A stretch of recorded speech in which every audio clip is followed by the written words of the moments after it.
Chapter 11 Liquids and Solids. Exercise 11.43, Part A. Arrange these compounds in order of increasing boiling point. So these two molecules are nonpolar, and these two are polar. And polar molecules have stronger dipole-dipole interaction. Therefore, these two molecules have a higher boiling point than these two. Now let's compare these two. They look similar, but this molecule is larger. That means larger dispersion, and we have higher boiling point for this carbon 3 molecule. This is carbon 3, hydrogen 8. It's called propane. This one carbon 2, hydrogen 6, ethane. Propane has a higher boiling point than ethane. Now let's look at this two. They are both polar molecules, but only this one has hydrogen bonding. When we have hydrogen bonding, the boiling point is higher. That's why we rank this for molecules this way.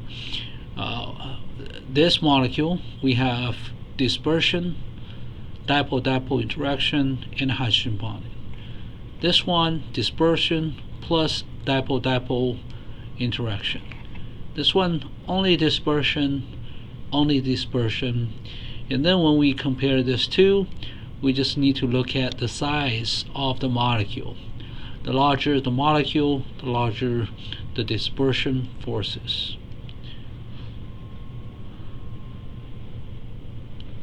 Alright, let's look at the reasoning. This is carbon 2, hydrogen 6, ethane. This is propane. Carbon 3, hydrogen 8. They have the lowest boiling points because they experience only dispersion forces, the effects of which increase with increasing, usually I choose molecular size, but also molar mass is a good answer too. Over here, this molecule, this is chloropropane, exhibits dipole-dipole forces. Alright, so this dipole forces plus the dispersion forces are stronger than just dispersion. Alright, so I just want you to know in this molecule there are both, and there's dispersion here as well, and the dispersion in this molecule is even stronger than the dispersion force in these two molecules, simply because this one is larger. Alright,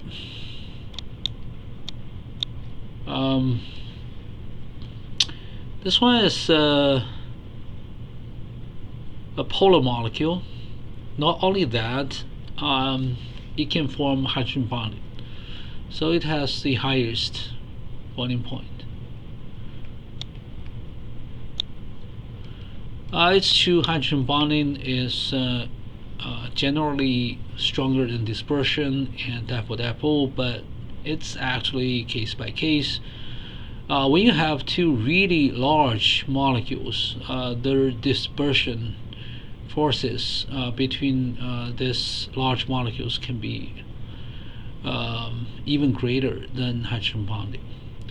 For example, if you have two water molecules, the hydrogen bond is I think roughly 20 kilojoule per mole.